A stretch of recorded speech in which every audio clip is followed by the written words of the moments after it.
Big boss big boss big boss. तो hello जी, नमस्ते, अस्सलाम वालेकुम, सत श्री अकाल, कैमन आछो और वेलकम टू बीबी बकचोद बाबा विद सौरभ। और आज बात करेंगे बिग बॉस सलमान भाई का शो और उन कंटेस्टेंट के बारे में जो हमेशा से अच्छे बनने की कोशिश कर रहे हैं, लेकिन क्या पता वो अभी तक अच्छे हैं नहीं। जी हाँ, मैं उन कंटेस्टेंट के बारे में बताने वाला हूं जो सिर्फ और सिर्फ ये दिखाने की कोशिश कर रहे हैं कि वो अच्छे हैं, लेकिन मेरा ये मानना है कि जो वो अपनी अच्छाई दिखा रहे हैं, क्या आप वो देख रहे हैं? क्या वो जो बताना चाह रहे हैं, क्या वो आपके दिल तक बात पहुंच रही है? नहीं, क्योंकि मैं 24x7 लाइव वाला भी देख रहा हूं।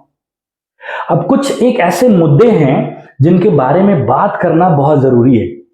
अब वो मुद्दा ये है कि मैं जिस कंटेस्टेंट के बारे में बात कर रहा हूं उसके बारे में सबसे बड़ी बात ये है कि ना तो वो घर पे बात करती हैं और ना कोई उनके बारे में बात करता है, ना ही वो किसी ऐसे लोगों को नॉमिनेट करती हैं जिनसे उन्हें आपसी रंजिश हो सके, और ना ही कोई उनके साथ खराब करता है।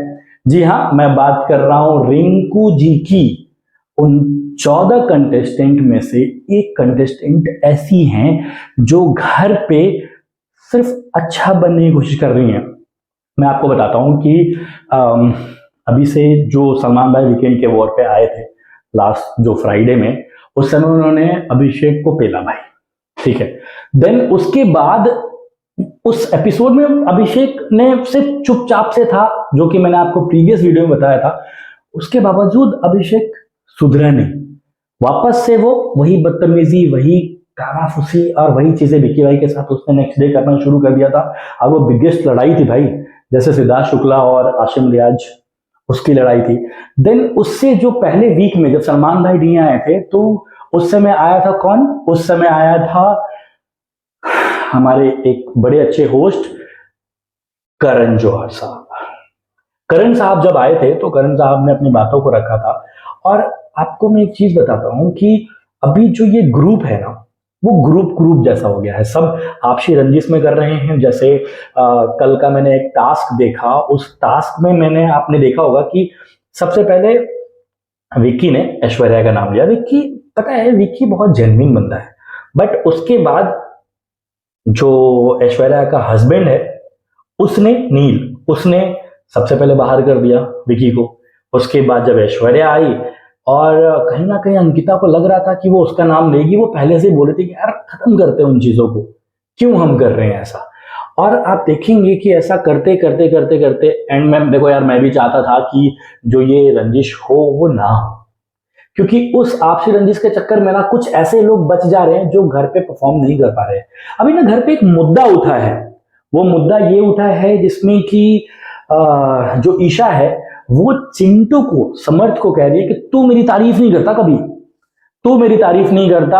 जब भी पूरे घर वाले मेरी तारीफ करते हैं, मैं सज धज के जब भी बाहर आती हूं, लेकिन तू कभी भी मेरी तारीफ नहीं करता। तू बता मेरे को कब तारीफ करी। अब जब वो बंदा बोले कि भाई जब मैं तेरे पास आता हूं तो बोलती है मैं इंडिविजुअल हूं, तो मेरे पीछे पीछे मत आया कर। जब वो बंदा पीछे ना आए तो जब लड़ाई तो तू कहां क्या कर रही थी। ये सारी बातें हैं। तो इन सारी चीजों में ना जब ये मुद्दा उठा तो रात में आप देखो चिंटू भी बात कर रहा था नील ऐश्वर्या से, अपनी बातों को बता रहा था। जैसे ही देखा कि वो ईशा आई तो वो बातों को फ्लिप कर दिया उसने। आप जस्ट विक्की की बात निकाल दी उसने कि हाँ विक्की भाई ऐसा बोलते हैं। तो मेरा ये मानना है यार कि उन चीजों को सुन के ना मनारा के पास में वो गई, कौन? अपनी रिंकू जी। एंड रिंकू जी मनारा के पास में जाकर के बता रही थी, क्योंकि आपको याद होगा जब हम बातें कर रहे हैं तो उससे पहले मैंने बताया था कि जब करण भाई आए थे तो उन्हें बताया था कि बॉटम 2 में कौन है। आपको याद होगा बॉटम 2 में रिंकू जी और विकी, विकी जान, इन दोनों का नाम बताया गया। तब से लोग बॉटम टू ये कहने लगे। तो वो एक चीज थी। एंड बिग बॉस भी कि थोड़ा सा बायस ज्यादा हो गए हैं, उसके खिलाफ ज्यादा हो गए हैं। मे बी विकी को थोड़ा सा गेम खेले देना चाहिए, लेकिन हम बात कर रहे हैं रिंकू जी की।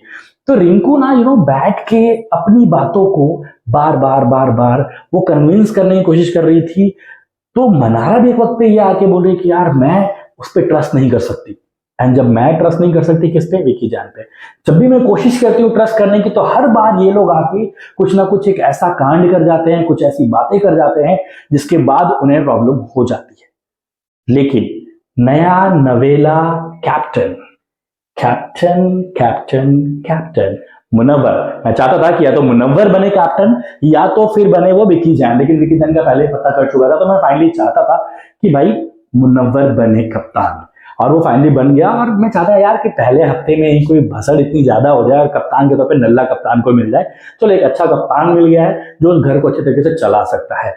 तो वहीं पे जब मनारा और रिंकू जी जब बात कर रहे थे और रिंकू उसको भड़काने की कोशिश कर रही थी, तो वहां पे मुनव्वर आ जाता है और मुनव्वर अपनी बातों को रखता है कि नहीं, विक्की भाई ने कभी ऐसी बातें नहीं की। एंड समर्थ भी आके बोलता है नहीं, विक्की भाई ने ऐसी बातें नहीं की, मैं वहीं पे था। तो रिंकू का गेम वहां पे ना समझ में आया कि अब वो ना कोशिश कर रही है, क्यों? क्योंकि आज उसको कप्तानी के दावेदार से हटा दिया गया।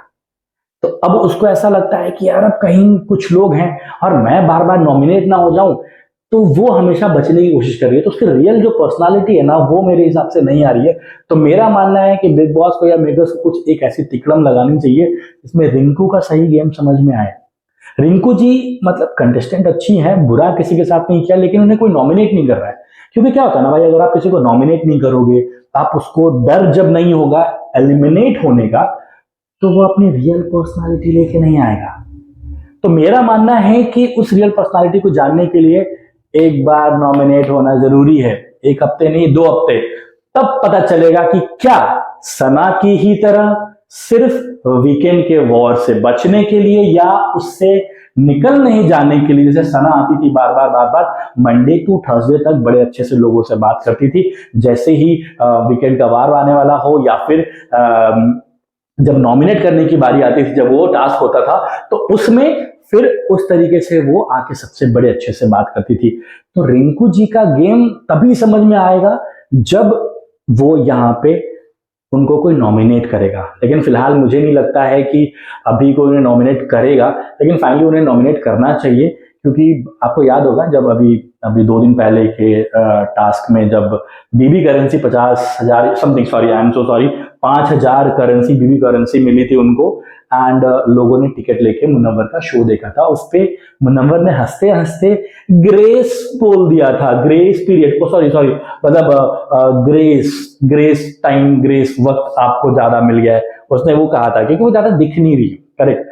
तो मेरा ये मानना है कि एक बार उस गड्ढे में ढकेलो, वो दर्द, वो दुख, वो निकलने का डर जब होगा, तब वो रियल पर्सनालिटी, वो चीजें निखर के सामने आएगी। रिंकू जी के लिए गेम के लिए अच्छा होगा। तो फिलहाल मेरी बातें सिर्फ ऐसी थी कि रिंकू के लिए उसको नॉमिनेट करना जरूरी है। और लोग यार आपसे रंजिश छोड़ो और गेम को गेम की तरह खेलो। पर्सनल क्या है वो नहीं है, उन चीजों को छोड़ो और गेम को गेम की तरह खेलो। और फिलहाल मेरे साथ बनते रहिए, आगे के वीडियो में मैं आपको बताऊंगा कि क्या होने वाला है। उन प्यारी चीजों को देखने के लिए मेरे साथ बने रहिए बीबी यानी कि बकचोद बाबा सौरभ के साथ।